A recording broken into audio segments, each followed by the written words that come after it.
welcome back to the third annual Halloween special, and it is great to do another collaboration with these guys, and here to talk about The Evil Dead, directed by Sam Raimi, and this film has a strong influence on pop culture as well as the horror genre, led to two hugely entertaining sequels, and also an amazingly entertaining TV show, which I adore. And in case you have not seen this in my previous videos, I love this series.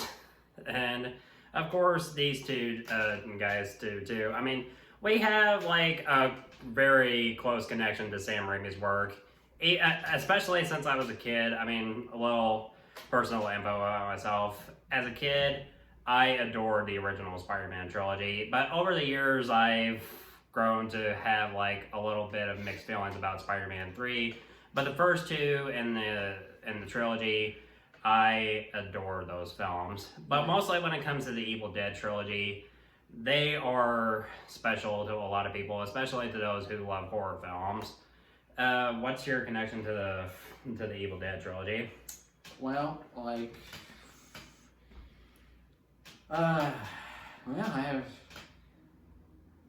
it's very important to me. Just the makeup, the practical effects, the the over the top like blood effects. Yeah, I mean, of course, I mean. The first film, and particularly, I mean, the first and second film have like hilariously over-the-top, horrendous moments of gore. Yeah. And this was the film that kickstarted the careers for both Sam Raimi and Bruce Campbell. And although Bruce Campbell as Ash in this movie is not really the one that we know in Evil Dead 2, as well as Army of Darkness and then Ash vs. Evil Dead, right? He's just a regular guy. He's just a regular guy. Just a regular guy. Yeah. Even though Evil Dead 2 is more like a revamp. Yeah, it was definitely a revamp of the first film because makes it even better. Yeah, mostly when it came to Evil Dead 2, it definitely retcons the events of the first film and just most of it, yeah. And I love Evil Dead 2 considerably more than this one. Yeah. Although I do appreciate the first film for what it was trying to do, because there are elements in the first Evil Dead where it works. I mean, especially as a horror film, I mean, there was a lot that they were trying to do, and some of it was new, and I mean, it was very controversial at the time, especially one scene which we'll get to later in the video. But first off, I mean, right before we continue on to our thoughts on and get over on the plot of the film, what's your personal connection to the Evil Dead trilogy as well as Sam Raimi's work? Well, with Sam Raimi, of course, I saw both, Spider-Man 2002 and Spider-Man 2 2004, both in theaters as a kid. So I grew up with watching those films and being familiar with Sam Raimi's work as well. Yeah. Also, Evil Dead, I think I was 8 years old when I first watched the original. And I think the unique thing about that film is, even though Bruce Campbell's character wasn't quite the Ash we knew, you kind of get to see the development he made from 1 to 2, and you got to see how that character came to be in the second one, because in the first one he had to go through so much. He was traumatized, and he was pushed to the brink, and he had to survive. And he really felt that. Yeah, because what he goes throughout the film affects him both physically and psychologically. Right. Especially in the second film. I mean, especially with the one scene where he's hallucinating like every object in the cabin just laughing at him, and he's just laughing hysterically. And yeah, I mean, there are some moments of cheesiness throughout Sam Raimi's movies, and it's good cheese, and that's something that we definitely appreciate in Sam Raimi's films. Just like your Spider-Man. Yeah. I think his most underrated film is possibly Darkman. How so? Yeah. If I have a chance to review Darkman soon on my channel, it will definitely be on my to-do list. So, to get on with the plot, I mean, this review will contain spoilers, of course. You have been warned. Well, the film has a very simple premise. I mean, we have 5 teenagers, give or take. I mean, the film doesn't really establish. I mean, if these A heavy plot. well, it doesn't really establish if they're in high school or college. I'm just gonna say college students. Yeah. I mean, you have 5 people going into a cabin in the woods, and they eventually discover the Book of the Dead. And once they discover the tape recorder, play a recorded message from an archaeologist who discovered the Book of the Dead, and reading an incantation from the book, it summons the evil force and starts picking them off one by one. Yeah. And starting off with the controversial stuff, I mean, one thing that would have been controversial at the time is the level of violence throughout the film. And the most controversial scene in the film, which I said I would get to later in the video, is the tree raping scene. Now, there has been a lot of discussion about this scene over the years, and mostly, I mean, I can understand why people at the time would have been like, what the fuck? You know? Because, it's understandable that I can understand what Sam Raimi was trying to do. That he was trying to make the scariest film that he could possibly make. He has apologized for this scene multiple times, and he even said in one interview he regretted making that scene ever since, because his goal wasn't to offend people, it was to entertain and frighten the audience, which he succeeded. He succeeded at frightening me a long time ago. Yeah. I mean, it's amazing what he can do as a horror director, and I have a lot of respect for Sam Raimi. I've loved his work since I was a kid, ever since I first watched the Spider-Man trilogy.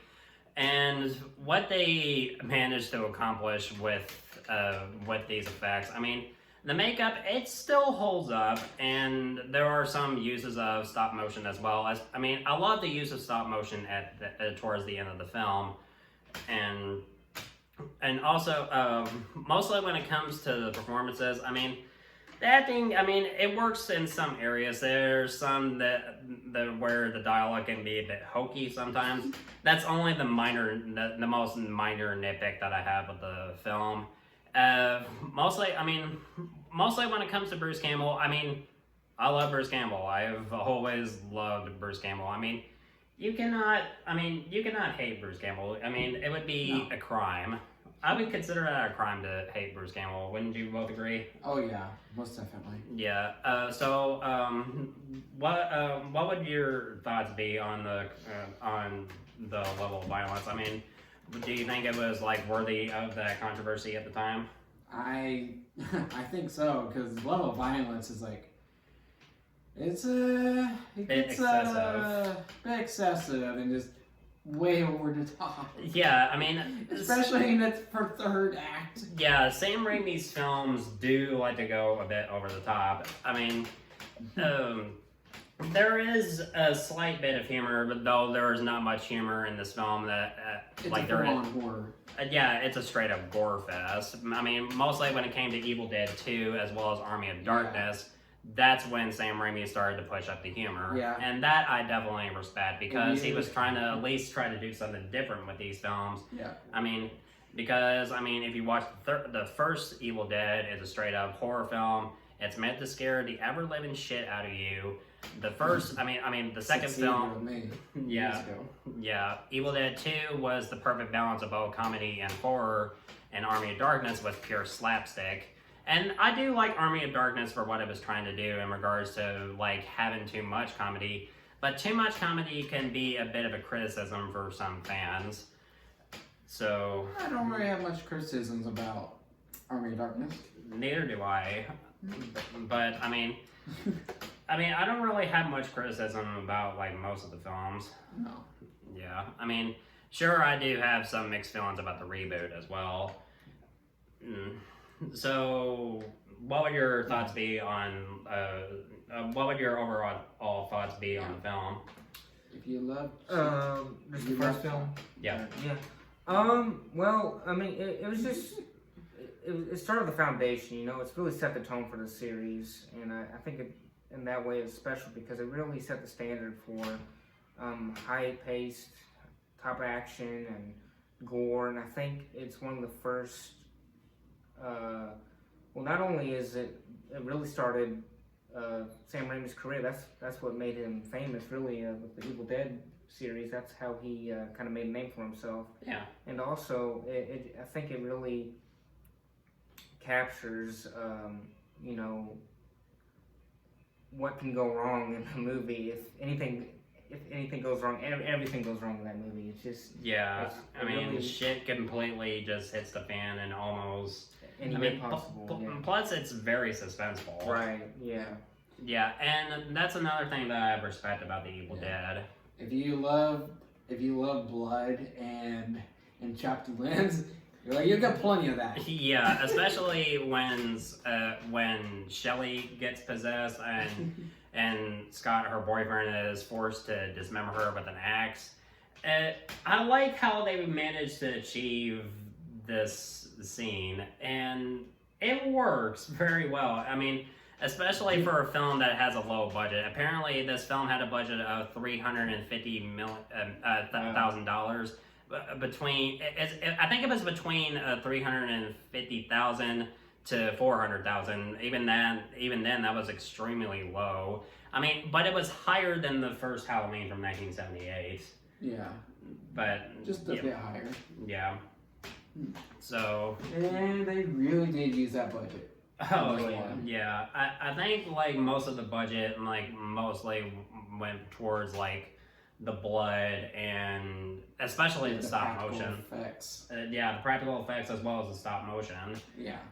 Yeah, and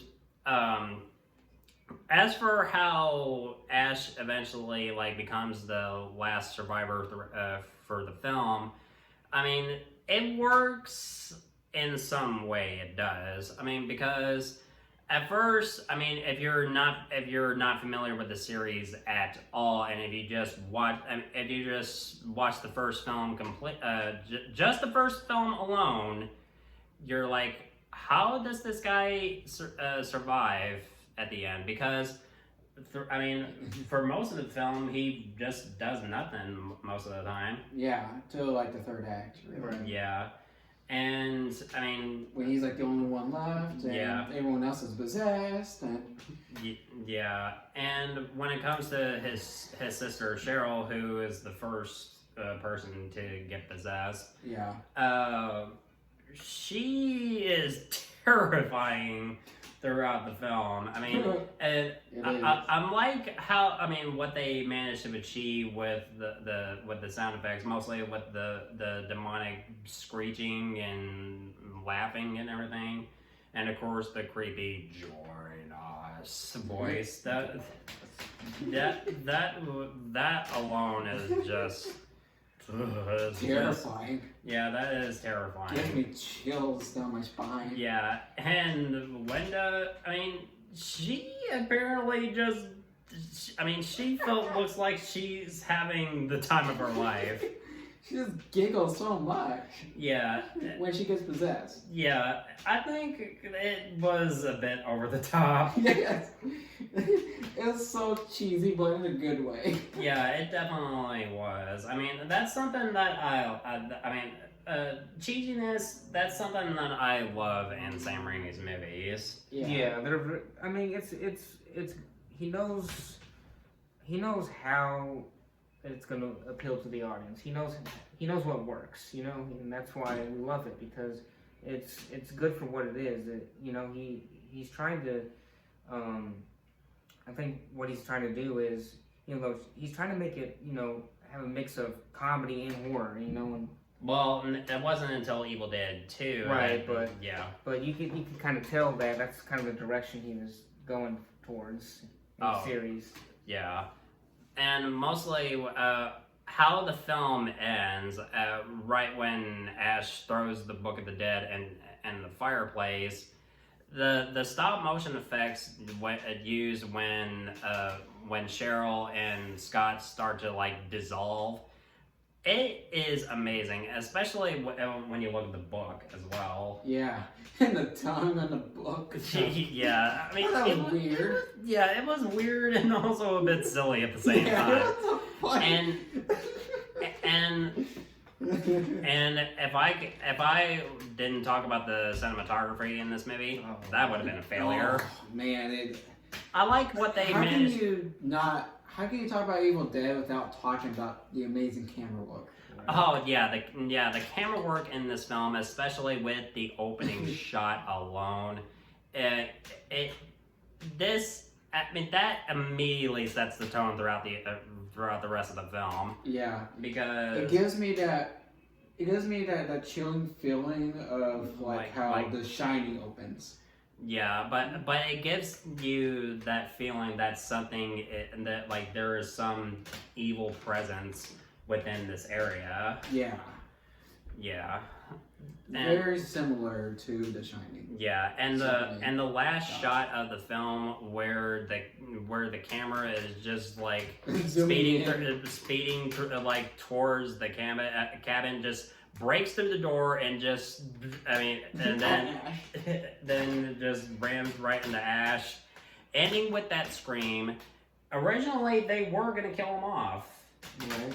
That is true, yeah. Yeah, that was because they never really intended to make a sequel. But of course, a lot of people, including Stephen King himself, was a huge fan of this film and was desperate to see a sequel, which really surprised me. And if you saw my recent background for my Halloween special, you can see a quote from Stephen King himself saying how much he loved the film. And I can understand why Stephen King loved Evil Dead.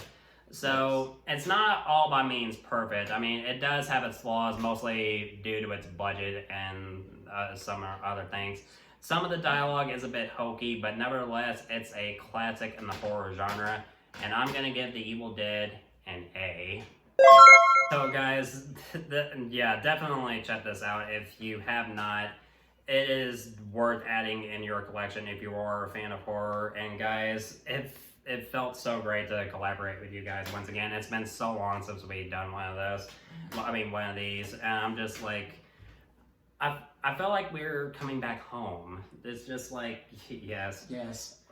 Pretty soon we will be talking about Evil Dead 2, which I am really, really excited for, as well as Army of Darkness.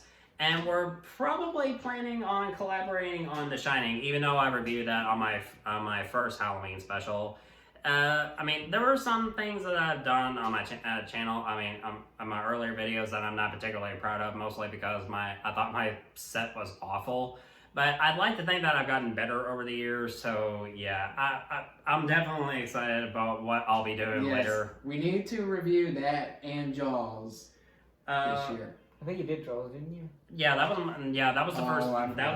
That was the that. first video I've ever done. That's how you started out, Jaws, that's right. Yeah, I think I might remaster my thoughts on Jaws. This is the 45th anniversary. That's right. Yeah, that's true. And also the 40th anniversary for of The Shining. Yeah, that's definitely true. So we need to review those this Halloween season. Oh yeah, I definitely agree. I agree with you wholeheartedly on that. So, guys, thank you so much as always for watching, and thank you guys for all your help. Halloween, my favorite time of the year. Yes. Like October is my favorite month of the year. I just love it. Yeah. Love the atmosphere. Just yes. I'm looking forward to doing more videos really soon. And if you want our thoughts on old or new movies, of course, you know where to find us.